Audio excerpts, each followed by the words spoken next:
একটা জিনিস, রক্ষক যদি আসলেই ভক্ষক হয় তাহলে সেখানে কিন্তু সদ্বিচার আশা করতে পারবেন না। কারণ এক শ্রেণীর অসাধু লোক রয়েছে, তারা শুধু মানে ভক্ষণই করবে, কিন্তু মানুষকে কিছু দিবে না।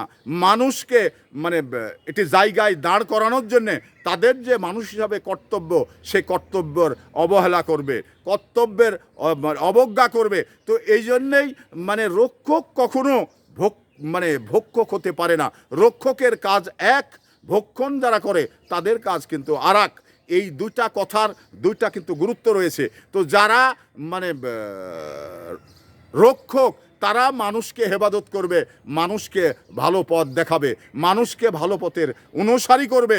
আর যারা ভক্ষক, তারা যা পাবে তাই শুধু খেয়ে ফেলবে, যেখানে বৈধ হোক নতুবা অবৈধ হোক, তাদের কাজ মানে খাবো, তাদের কাজ খালি খাবো খাবো খাবো।